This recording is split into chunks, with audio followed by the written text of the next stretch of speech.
Hare Krishna, everyone. Today we are celebrating Radhashtami. It is the birthday of Radharani. It is on Wednesday actually, but we are celebrating it today because Wednesday is a working day. It is very difficult to celebrate on that day, and we don't also have the hall on that. So I hope Radharani touches our hearts and gives us the blessing of Krishna's love. Today we also have the birthday of our Shiksha Guru, Nilambara Prabhu. So, Hare Krishna, Hare Krishna, Krishna Krishna, Hare Hare, Hare Ram, Ram Ram, Hare Hare, Hare Krishna, Krishna Krishna, Hare Hare, Hare Ram, Ram Hare Hare, Hare Krishna, Krishna Krishna, Hare Hare, Hare Ram, Ram Hare Hare. Is Grace Nilambara Prabhu ki Jai. So I pray to Radharani that he continues to inspire us. He has brought us on the right track. Even within the ISKCON facility, we try to become fanatics. So he has avoided us to get in that track, and he has also inspired us to do like festivals like Janmashtami, even this Radhashtami today. We are going to have Diwali now. So he's inspired us to use our talents, our energy in the services of the Lord. So I thank him for that and pray to Radharani that he continues to do that in future. Thank you. Thank you so much. Thank you. Hare Krishna. It's still empty. I'll come. you can come till the pillar. Yeah, just you can come. It's better if, please get pillows. Don't sit on the floor. I will come there.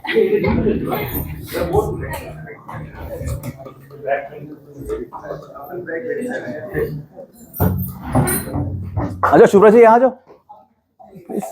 Manishankar Prabhu, ahead. Come on. Pandey ji. Hello.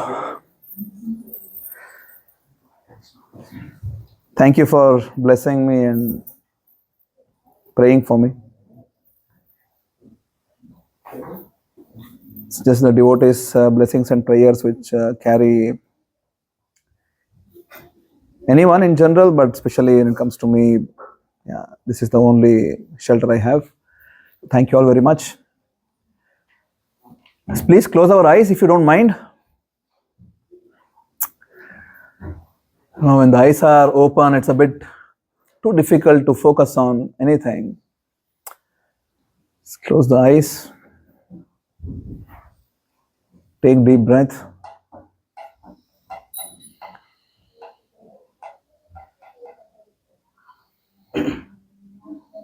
Really understand that today we are here to celebrate Radhashtami, the appearance day of Srimati Radharani, who is the pleasure potency of Krishna, who is Krishna herself,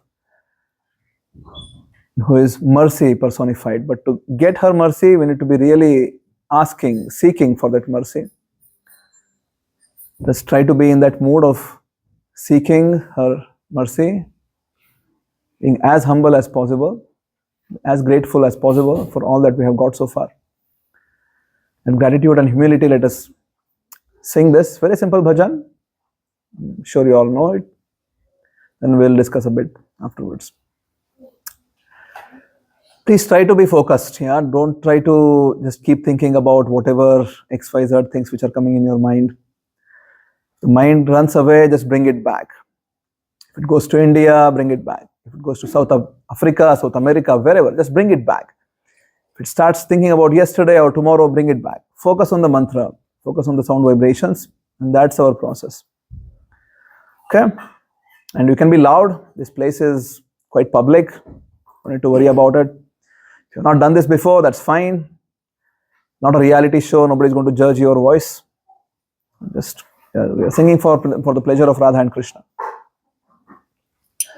Jaya Radha Madhava Jaya Kunja Vihari Jaya Radha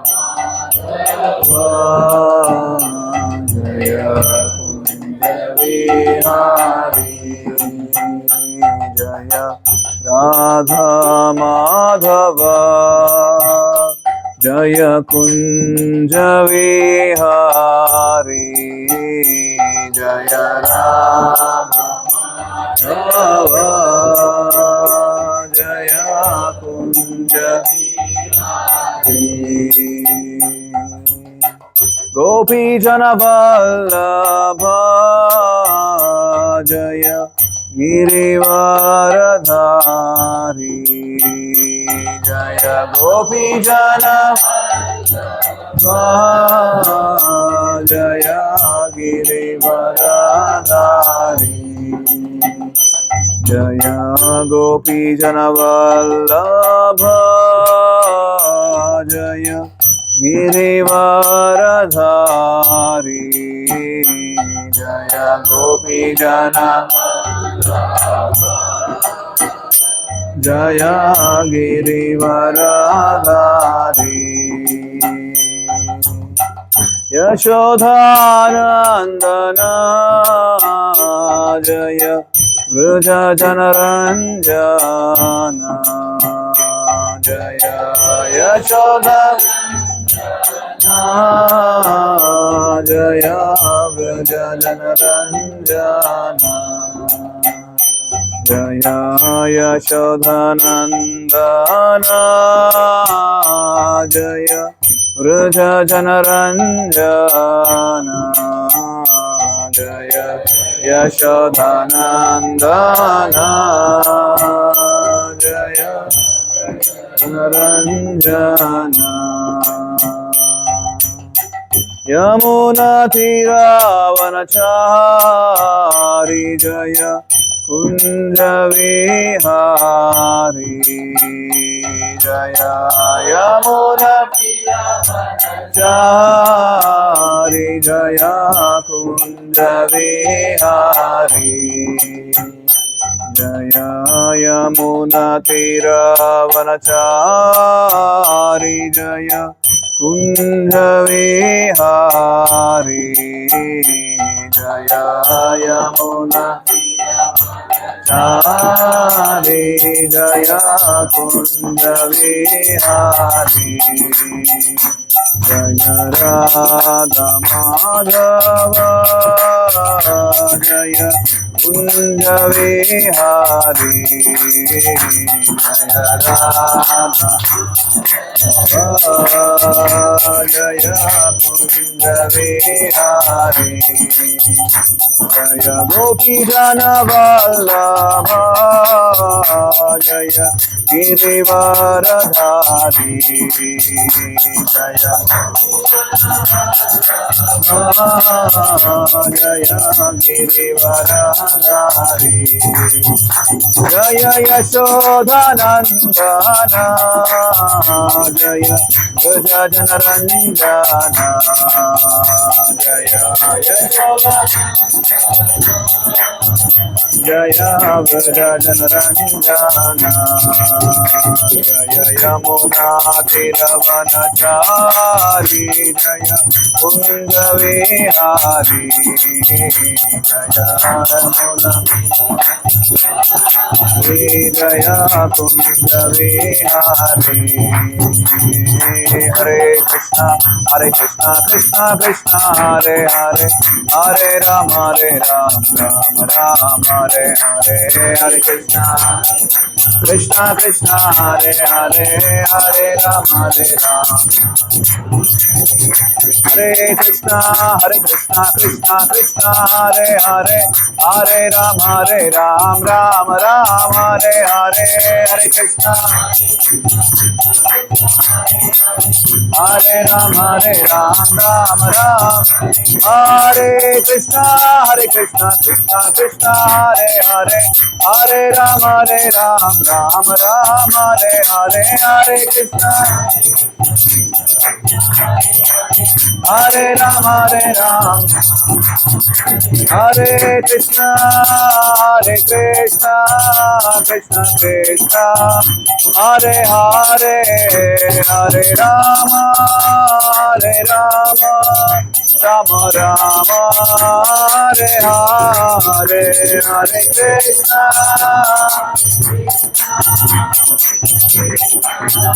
Hare Hare, Hare Rama, Hare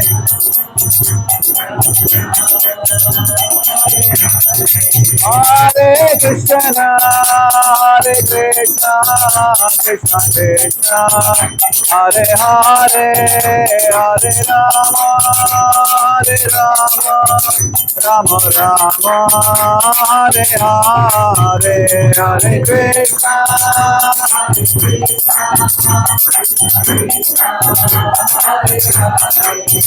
Hare Rama, Rama Rama, Hare Jaya Jaya Radhe, Jaya Jaya Shyam, Jai Jai Shri Vrindavan Dham, Jaya Jaya Shri Vrindavan, Jai Jai Radhe, Jaya Jaya Shyam, Jai Jai Shri Vrindavan Dham, Jai Jai Shri Vrindavan, Jai Jai Radhe, Jai Jai Shyam, Jai Jai Shri Vrindavan Dham, Jai Jai Ram,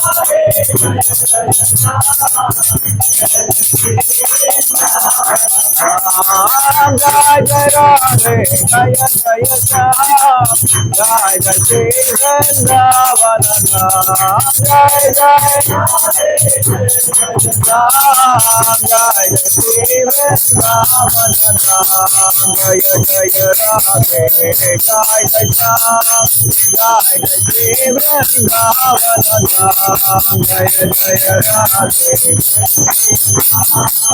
Jai Jai Shri Vrindavan, Jai Jai Radhe, Jai Jai Shyam, Jai Jai Shri Vrindavan Dham, Jaya Jaya Radhe,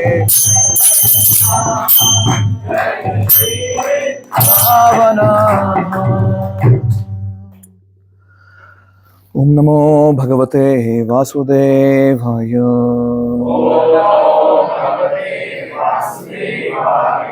Om Namo Bhagavate Vasudevaya.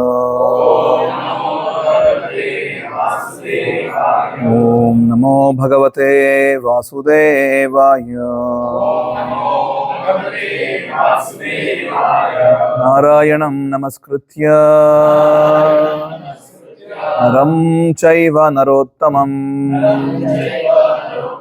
Daivim Saraswatim Vyasam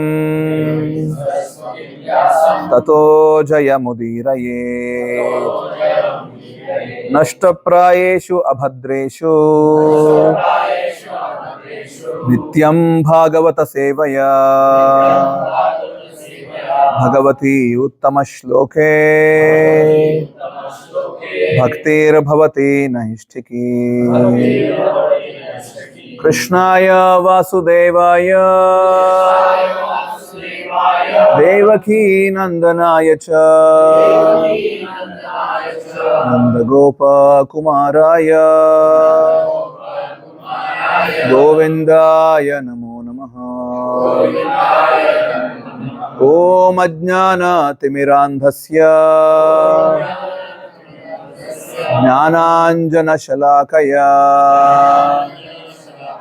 Chakshurunmilitam Yena Tasmai Shri Gurave Namaha. Jaya Shri Krishna Chaitanya Prabhu Nityananda Shri Advaita Gadadhara Shri Vasadi Gaura Bhakta Vrinda. Hare Krishna, Hare Krishna, Krishna Krishna Hare Hare, Hare Rama Hare Rama, Rama Rama Hare Hare.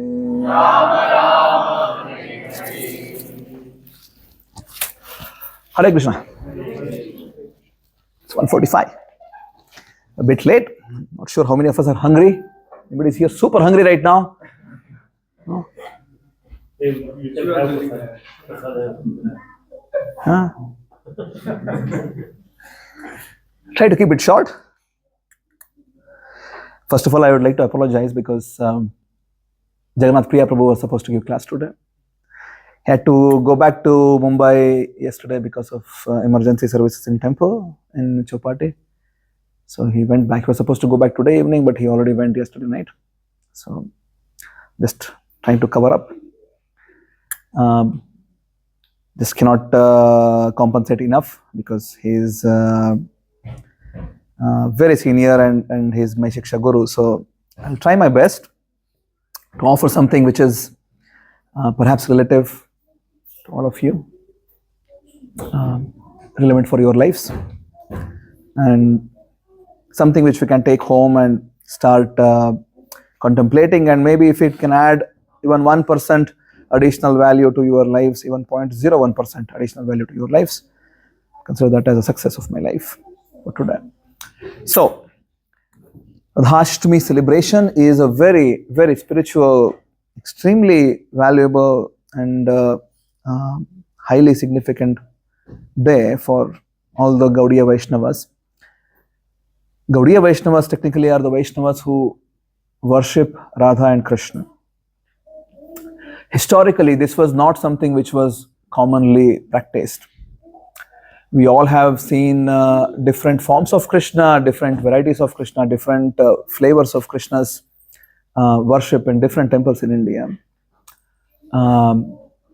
But mostly what was common was worshipping of Sitaram or Lakshmi Narayana. Even when it's Krishna, Hare Krishna, even when it's Krishna, most appealing was, or most common was Rukmini and Krishna. So Radha Krishna worship was not really that prevalent, I would say, in the tract of land of India, because it's very confidential. Right? Krishna as the supreme absolute truth, who is even the cause of all causes, is in general in traditional Hinduism is considered as an avatar of Krishna. Right? The way, if you go to Hinduism Wikipedia, you would see that there are three gods. Brahma is for creation, Vishnu is for maintenance, and Shiva is for destruction. And then there is another simplified, simplistic explanation on it, that Vishnu keeps taking birth in different avatars. There are 10 avatars, and Krishna is one of the avatars.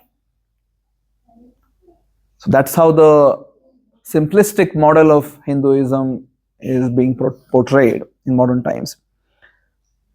But this is not how it is. Or I would say, this is not even a fraction of what it is.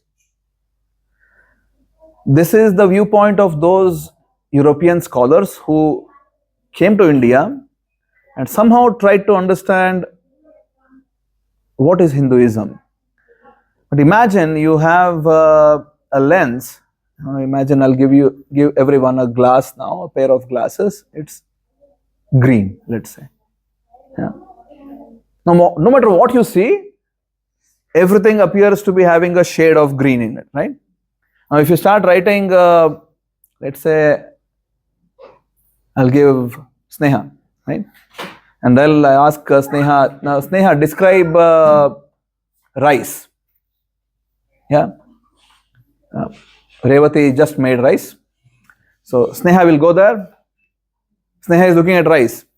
What will she see? Now she doesn't see rice. I mean, she doesn't know what is rice, right? She sees what? Like greenish grain sort of things, and she starts writing. And let's say she has to do a PhD on this now. Yeah. Then I'll make her eat amlak. You know what is amlak? What is in English? Gooseberries.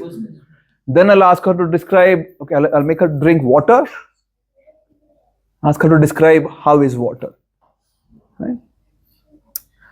So you see, based on your own past lens or taste or whatever, you will experience something, right? So these European scholars who went to India, all that they knew, anything to do with religion, was Abrahamic thought process, in which there is a God somewhere, and somewhere there is a God.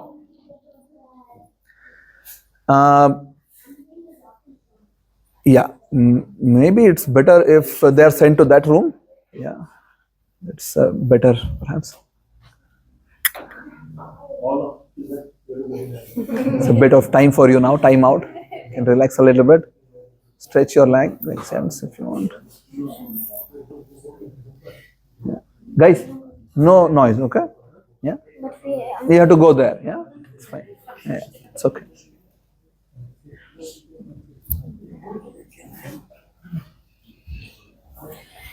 Mamdev bro, can you do me a service? Yes. A help maybe? Just keep them all there. You be at the door. Okay. Yeah? Yeah. They will listen to you because you just came from Shaka, right? They will listen to your words.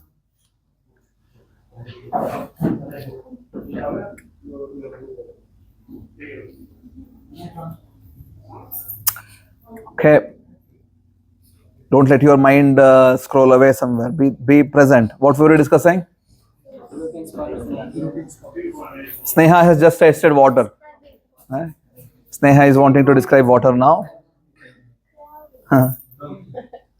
So European scholars, when they came to India, that's all they saw. From the lens of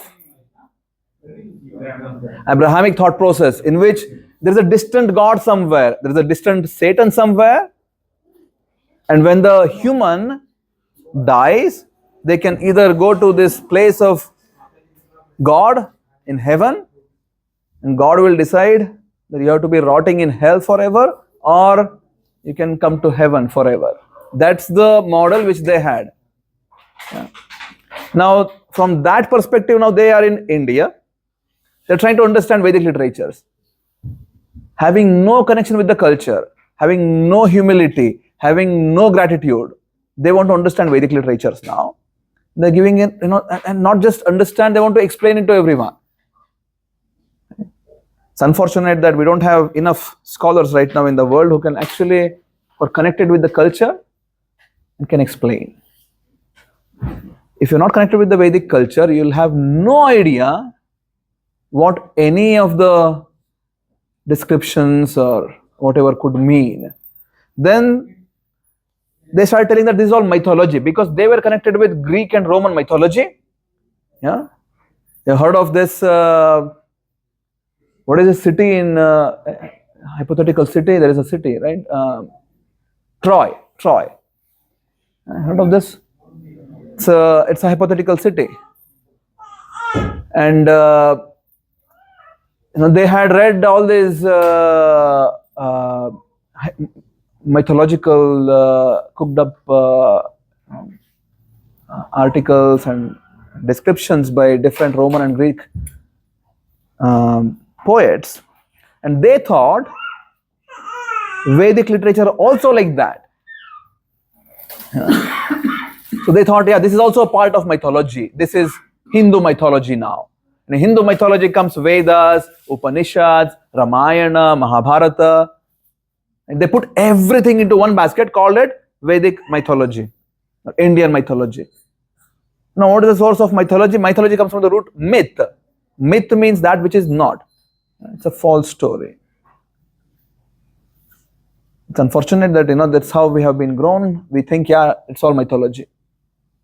We never thought really that, yeah, these guys came and they are destroying our culture. We never thought like that.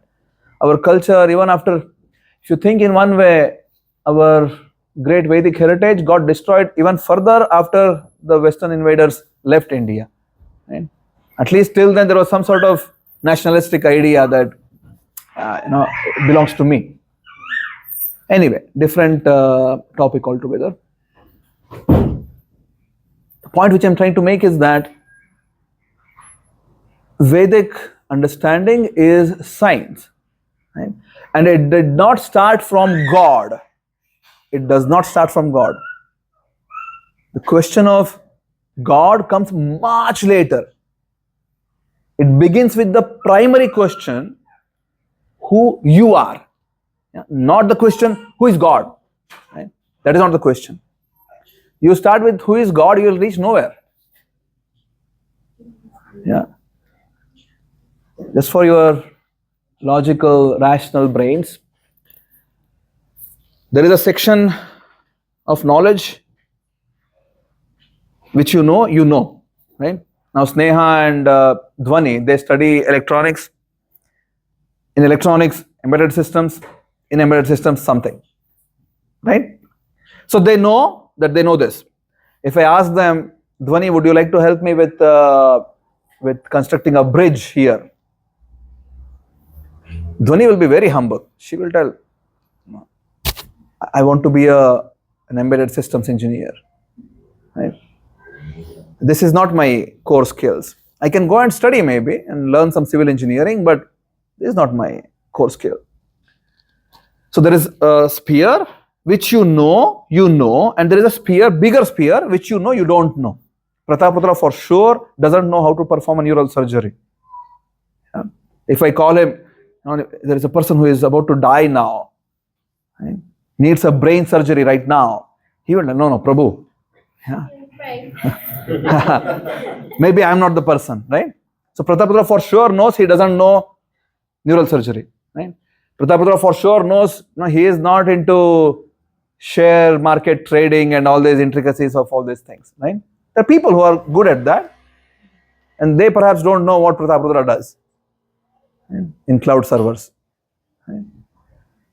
So you see, there is a small box which you know. There is a bigger sphere which you know for sure you don't know. Yeah? You know that you don't know. You are not qualified for it. But imagine there is much, huge, bigger, infinite bigger sphere which you have no idea that you don't know. Right? For you, it doesn't even exist. You don't even know about it. So how can you even hypothesize about it? How can you write literature about it? It's beyond what you know you don't know.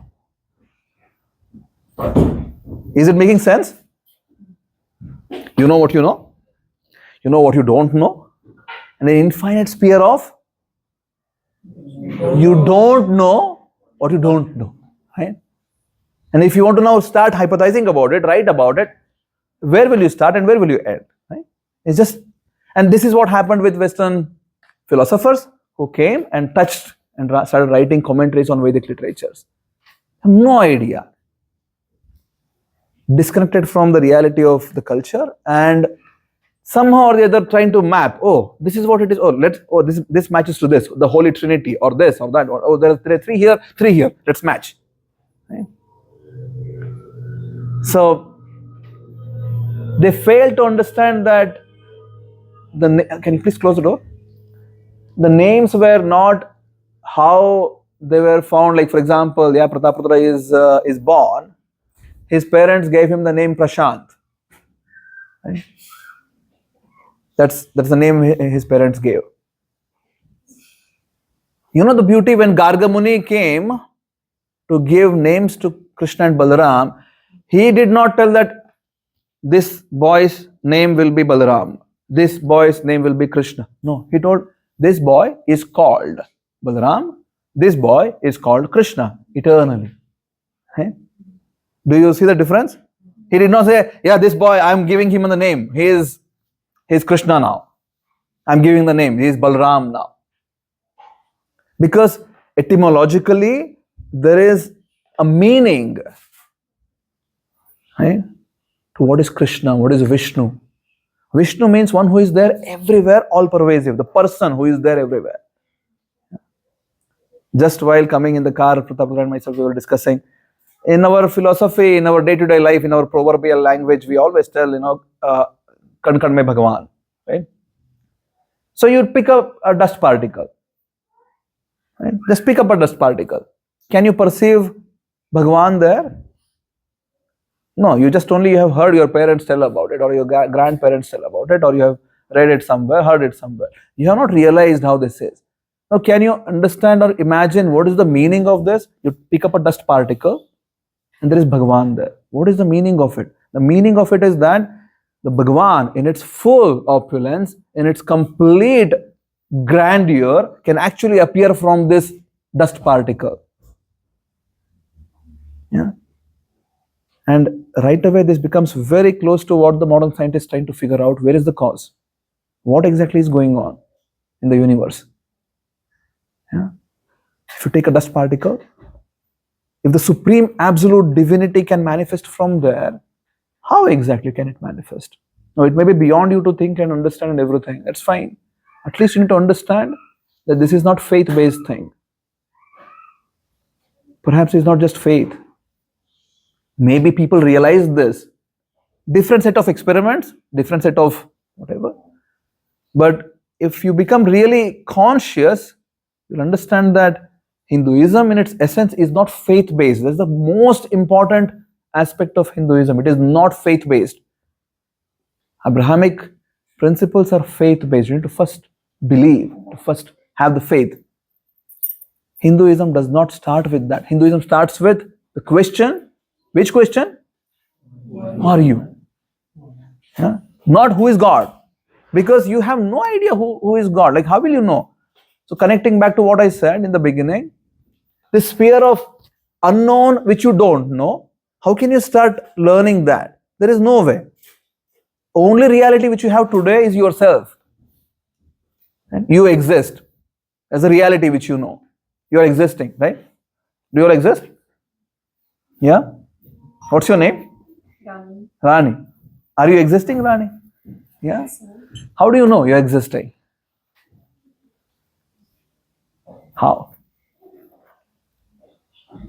How do you know? The individuality. You have the individuality, have thinking, feeling, what else? Consciousness. Your consciousness, what else? How do you know you exist? How do you know that you're not dead? Someone recognizing us. Huh? Someone recognizing us. Someone else is recognizing you, okay? Yeah, okay, good. I can be recognizing this, what is this? IMO, I don't know what is this, how it is called as? I know, but what is this brand? IMO, right? I can recognize that, but it does not reciprocate. So you're different from this, right? You understand? So you exist. You have this sense of me. Right? You don't have sense of Pratap Rudra. You don't have sense of Raja, for example. Right? Do you have sense? What's going on in Raja's body? He's getting headache. Do you also feel? No, right? If you get headache, do you feel? Yes. Some people don't feel that also. Yeah, but that's compassion. But you won't really get a headache that you need to really take a paracetamol and then. Yeah, but you don't need to take a paracetamol, right? If somebody is undergoing brain surgery, you also don't need to go brain surgery because you're feeling about it, right? You can feel compassion, you can feel empathetic. That's all. Yeah, that's there. My point is, really can't. Yes, being compassionate, being empathetic is different. That's different. Actual thing, you can only sense yourself. That is the meaning of Atma. You can only sense yourself. There is a paridhi, there is a circumference. Paridhi means that which is encompassing. In a circle, right? There is something which is inside, and your kshetra is your body. And you as an individual, you are kshetrajna of that body. You are aware of that body. You are aware of what's going on. You can't really sense someone else. Yeah. Now, when you understand this, and start thinking, what is this I have? Yeah, body. Seems like it gets old. I'm 38 years old today. Yeah. I was at some point of time 8-year-old. Some point of time, actually I don't remember when was the first time I celebrated my birthday. I just don't remember. But yeah, I was really small boy maybe. I have no idea what happened before. Right? But I do know that I exist for now. So from here, I can start questioning what all is going on. Our body seems to be aging. Seems to be time factor here involved. But time is not really absolute, and scientists eventually established that it's a relative thing. Time is relative. But Vedas talked about dilation of time hundreds and thousands of years ago. Time dilation is not a concept which Einstein introduced. Vedic literatures have enough descriptions of time dilation. How in different dimensions time act differently. Enough. So you understand time, you understand, let's say, you understand the effect of time. Let's say you're getting old, right? What is this time? Now 205, 207, let's say. And then if you want, if I ask really what is the time now, you will tell 207. And then what else will you tell? Huh? It's afternoon of what? Of a Sunday afternoon? Which Sunday? Where? When? Huh? In Eindhoven. And when? When? Which Sunday? Huh? 8 September. It's 8 September. Okay. Of what? What is this 2024? What is it? What is 2024? This is after the Christ, right? So there was no time before that? No, nothing. The Britishers came, ruled us over for enough time. You just accepted their way of counting time, right? That's one way of counting. I'm not saying it's wrong. There is one way of counting. But that counting zero happened somewhere which is based on the birth of Christ. Is that important event in your life that you accepted this as the measure of time in your life? Well, for some people it was. So they made sure, winners always write the history and the future, right? So those who have power, they established. If Pratap Rudra becomes really powerful tomorrow, he can establish his birthday as the zero time, right? This is the zero. I'll start counting from Pratap Rudra's birth, right? Right now it is plus 34, 32, how much? 34, right? The year is plus 34 right now. It was all before Pratap Rudra. So we don't call it BC and AD. We'll call BP and AP. Right?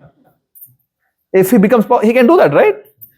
Or let's say he establishes a kingdom which is really powerful and he is the king of that, and they can do it on behalf of him.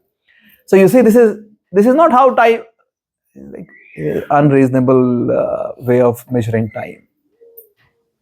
We also measure time in Vedic literature, but that time is with respect to Brahma. Yeah?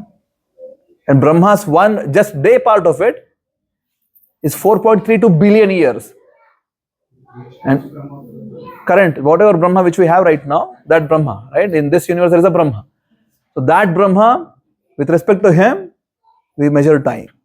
His half in 24 hours, let's say half is 12 hours, right? His 12 hours is equivalent to 4.32 billion years. His night is also the same. And like that he lives 300 days, and like that he lives 100 years. Right?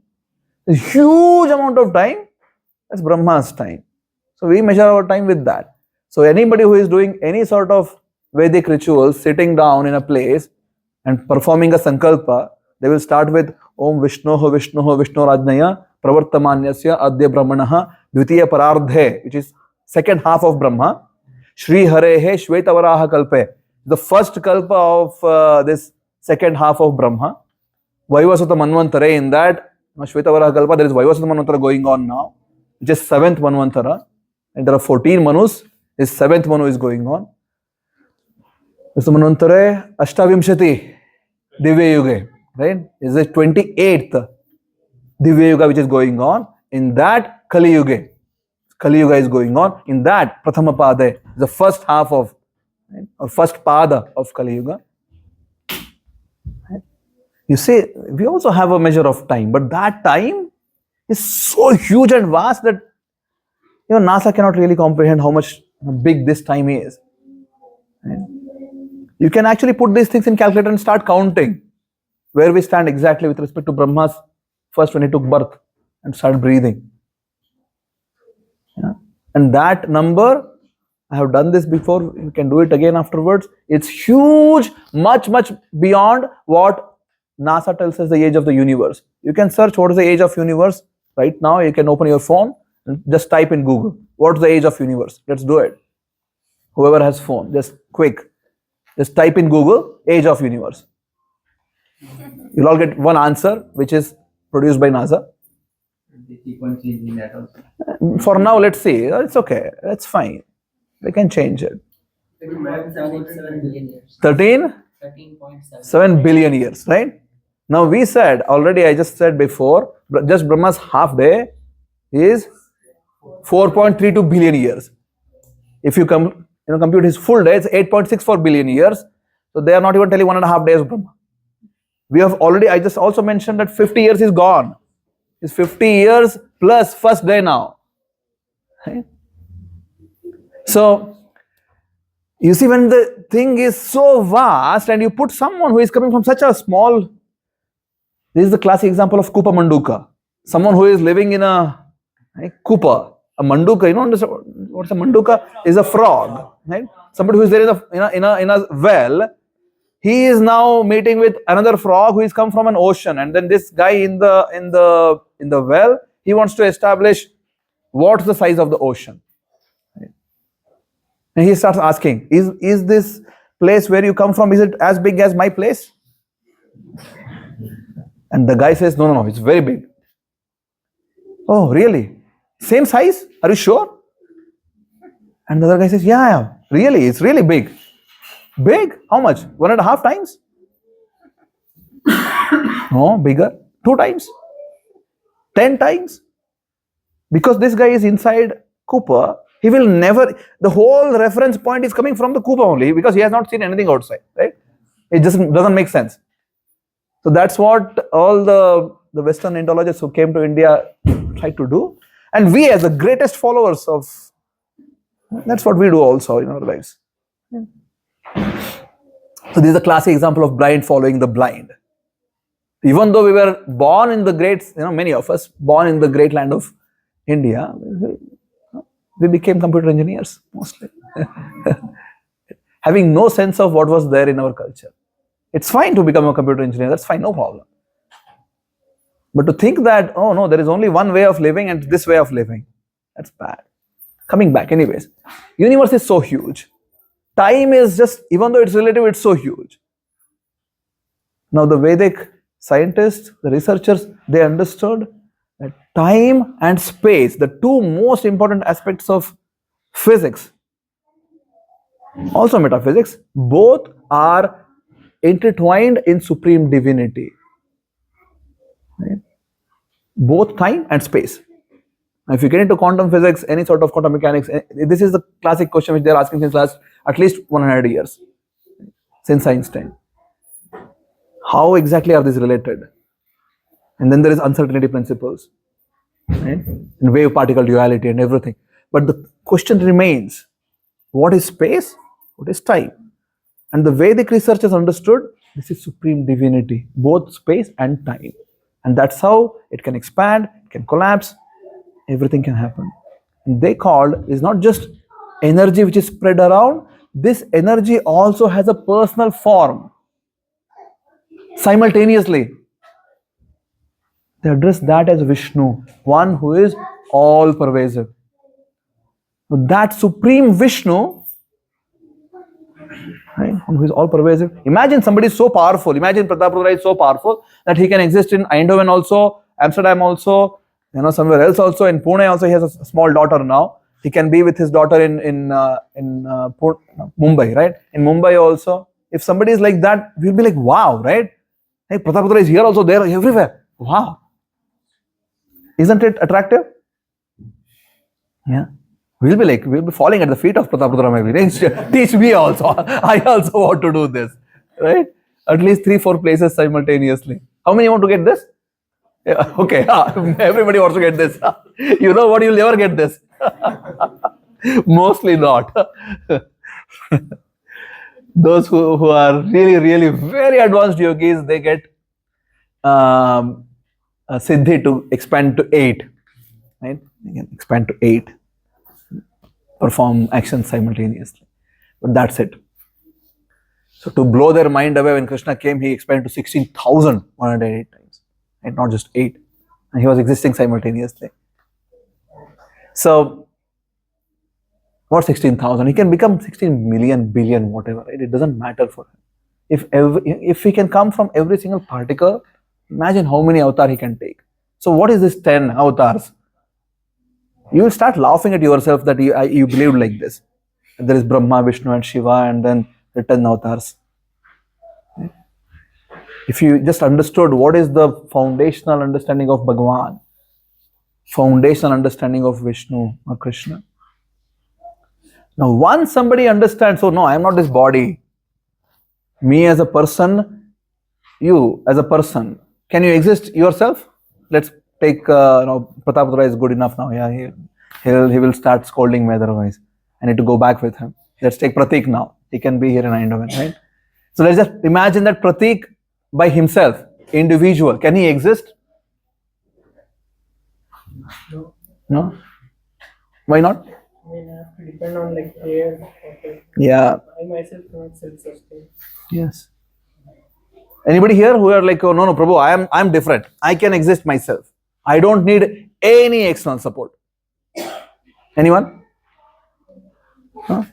Everyone thinks like that. That's different. Right? That's different. But if you consciously understand, and our session is supposed to be some consciousness triggering, right? You can't really exist by yourself. There is no way. You just can't exist. Right? You need to take shelter of something. So Krishna in Gita speaks two varieties of individuals who take shelter. One variety of individuals, like all of us, we take shelter of this Prakriti to exist. Laukika Prakriti. Right? This Prakriti, we have taken shelter, we take air from it, water from it, and there also Krishna has put his small hints how we can perceive him. Krishna tells so many places in Gita, and he is the taste of water. Right? So if somebody is conscious, they can start understanding that. But let's say they don't want to be conscious. But there is another category of people who, because we need to take shelter, and we just discussed this, I need to take shelter somewhere. Either I can take shelter in this material realm. By material realm, what I mean is that which is temporary. This is a temporary realm. Right? Your body is a temporary reality. It's not an eternal reality. Your body will change.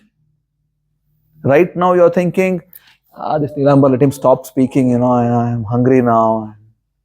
I want prasad now, and I need to go and study or finish my pending work from last week or whatever. Right? The body is having its own necessities and needs and keeps asking. And then we also process like that. So right now we operate in that realm, right? Just self-centered, just ourselves. Another realm I can be taking shelter of. So Krishna tells this in Gita, Mahatmanastu mam partha daivim prakriti mashrita. And Krishna calls these people as Mahatma. Another place also Krishna tells Mahatma. Which one, Pratapura? I just told that. Another one. Yes, which one? Vasudevah sarvamiti sa Mahatma sudurlabha. Right? So Krishna used this word Mahatma twice in Gita. Once that person who understands Vasudevah sarvam iti. What is the first line of it? Manushanam Saraswati. No. Abrahma. No. Bahunam janmanamante jnanvam. Very good. Vasudevah sarvamiti sa Mahatma sudurlabha. After many births, Bahunam Janmanam Ante. Jnanavan, that person who is really becoming sincerely inquisitive now. And you really want to understand. Your life is not just about how do I eat better, where do I eat better, how do I sleep better, where do I sleep better, which job should I do, how do I get promotion, how do I get this, that, which car, Tesla, one more, afterwards Ferrari, Amsterdam, Eindhoven, Italy, Rome, wherever. This is, every animal thinks like this. Every single animal thinks like this. Every single one of them. They just don't know anything else beyond this. That's all they can think, so they think. Now, if we also think like that, what's the use of it, right? How long can you just keep doing the same thing? I know for majority of us, the moment we step out of this building, the only thing which clicks in the brain is, tomorrow is Monday. But it doesn't matter how much I tell, it doesn't matter, right? The moment we step out of it, reality hits hard. It doesn't matter. Nilambara Prabhu, you don't know. My life is different. It's not different. Everyone's life is same. It's ahara nidra bhaya maitun. That's it, done. Every single animal is living like that. A human is supposed to be higher. Kamasya nendriya pritir labho jiveta yavata. Jivasya tattva jijnasa. Nartho yascheha karma bhi. If your life is also used in just basic necessities of life, you can't really beat. No matter how much you earn, you can't beat an elephant in eating. You just can't. Even if you become a billionaire, you can't beat an elephant in eating. वो 200 kilo खाता है हर रोज. Like 200 kg elephant eats. 200 kg. You become a billionaire, let's say. How much will you eat?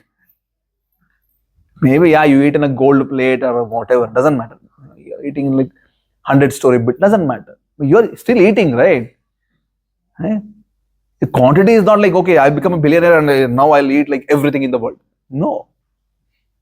After like whatever is your stomach capacity, you will feel like, I'm full now. I can't eat more. Maybe something again for dinner, but now I'm full. Right? So you can't beat elephant. You can't beat a horse. You can't beat a fish. You can't beat a pigeon. Whom are you trying to beat, really? Right? You can't even beat basic animals. The only thing which you can really do as a human being is not these things. This is not definition of human life. Human is somebody who is thinking beyond these four. That's the first step of human. You want to be called as a human, have some qualification then. Right? Kamasya nendriya pritir labho jiveta yavata jivasya tattva jijnasa. The moment you start getting tattva jijnasa, you know what's a jijnasa? It's an intense desire to know tattva, not intense desire to get a promotion. Right? Not. Right? It's intense desire to know tattva, the reality. Tattva, as is. We have a recording in our YouTube channel. What is tattva? I suggest you to go and watch it later. But the point is, once you start understanding the larger reality of life and larger presence of Bhagwan everywhere, and then when you understand there's a sweet aspect of it.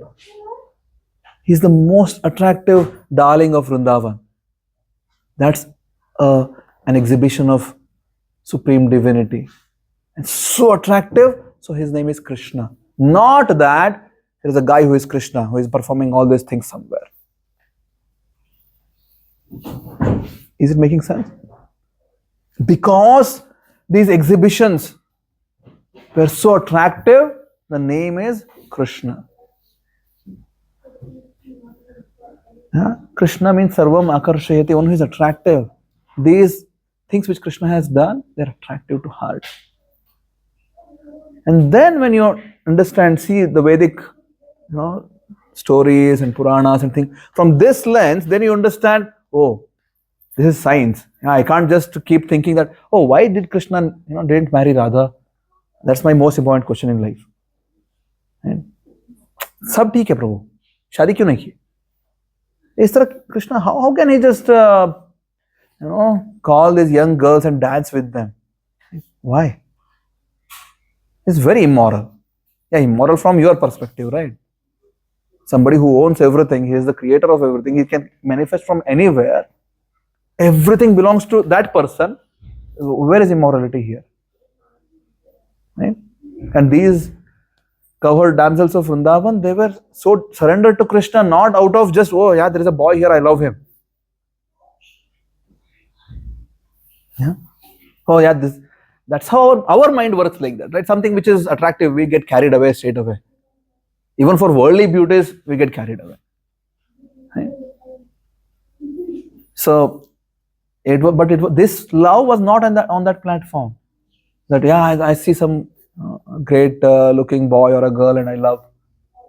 Every single movie, in Bollywood starts like this, right? Like there is a hero and then he just sees and wow, love at first sight. Right? He just saw some one activity of this girl and just fida. Right? That's not how it was. Unfortunately, that's all we know. So we think this is how it is. Right? And then we try to map our understanding on Krishna. And then we start telling, oh, everything is fine, Prabhu, but this one thing I can't accept with Krishna. Who is asking you to agree or not agree? Right? Krishna is not asking you. He is not coming and asking, Pratap Ruchrai, मैं करूँ क्या? Right? Shall I do this or not, Pratap Ruchrai? That's the meaning of Swarat. The first shloka of Bhagavatam establishes this. He is Swarat. I mean, he can do whatever he likes. Doesn't mean that he will do frivolous things, right? Like he just comes and slaps Ravi Shankar. And I'm Swarat. I can do anything. Krishna never does that. Even though he is Swarat, he still functions in a very structured manner. But the whole perspective of what is Bhagavan itself, to really understand, then build on it, build understanding of Bhagavatam and Bhagavad Gita and all the Puranas, and then the aspects of Radha and Krishna becomes much more relishable than rather than, oh, there are two, one boy and one girl. Yeah, they love each other.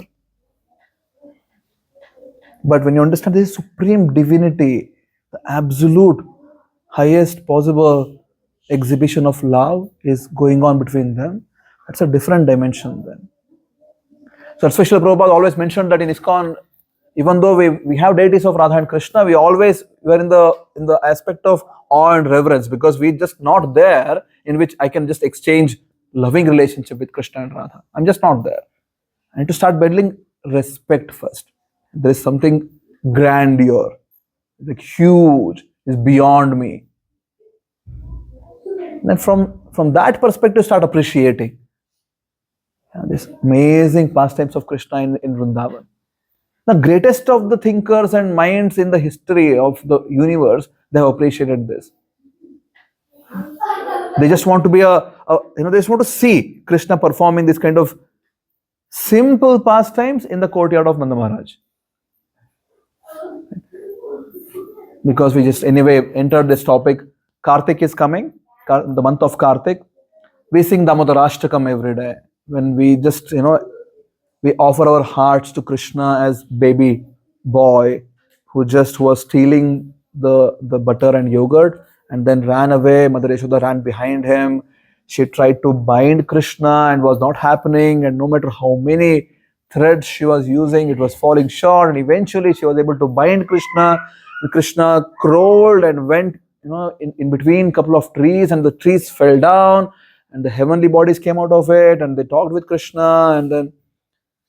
But then ultimately the person who is composed this Damodar-ashtakam, Satyavrata Muni, he tells all that I need Krishna, I just want to witness this kind of simple pastimes, because it's mind blowing for me that the supreme divinity is performing this kind of activity.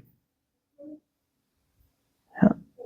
The supreme divinity is just fighting, showing like amazing ability in the war and battle and just killing people, or just is creating stuff, and yeah, it's perhaps very logical. But here the supreme absolute truth, who is the entirety of creation himself, is calm and performing activities as a baby. Just the small babies attract our hearts so much. They're just There was a baby here. There are two babies here. Actually, there is a small baby Radha here, and there is one more. What's this baby's name? Huh? Nityansh. So there are two babies here. They just babies just attract our heart so much. Krishna as the baby. Imagine that. All the entirety of attractiveness is filled in a baby. The supreme absolute truth is behaving like a baby. How much attractive that will be. That's Vrindavan. So this is what is Radha and Krishna from a very, I didn't take the route of, there is, because what value does it add really to our lives? If we don't become inquisitive in our lives, how much value will it add? You may know 10 stories, 100 stories, 1,000 stories. But at the end, if you think Krishna is just one more person, what value is it? If you don't really become inquisitive as a human being, if you don't start exhibiting the activities of a human being, what value does it add? That's my request on this auspicious day of Radhashtami. Let us not take these things cheap. They are not cheap. If you become really aware and conscious, you are more than a quantum physicist, really. Because you will start understanding things which they can't understand.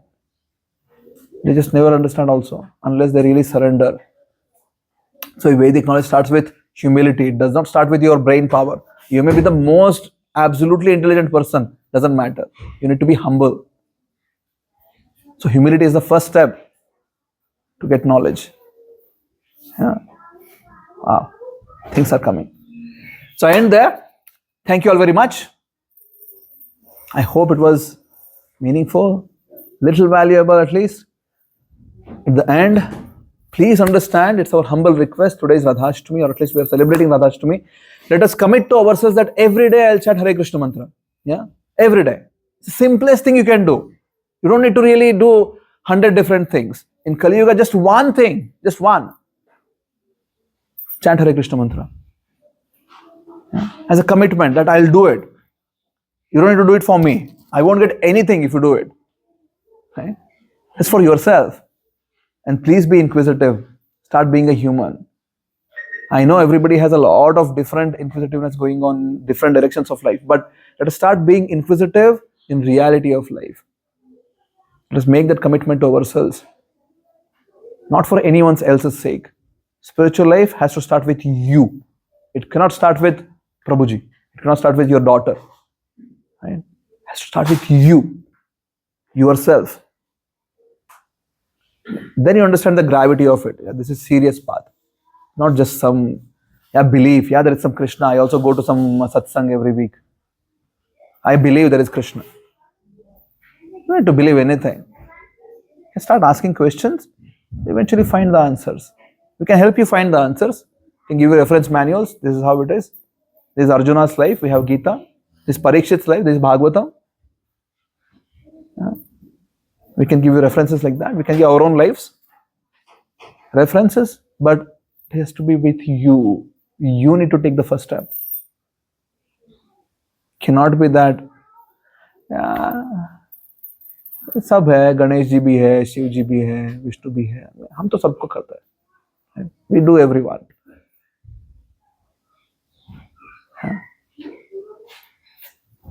All these things are just, it's from the whole lens of Abrahamic thought process that there is some, this God, that God, whatever. The whole idea of Devata is extremely scientific. The idea of Parabrahma as an individual is more scientific. Right? The whole universal viewpoint is scientific basically. That's Hinduism. Let's commit to that process, being a seeker. Okay? Thank you so much. Hare Krishna.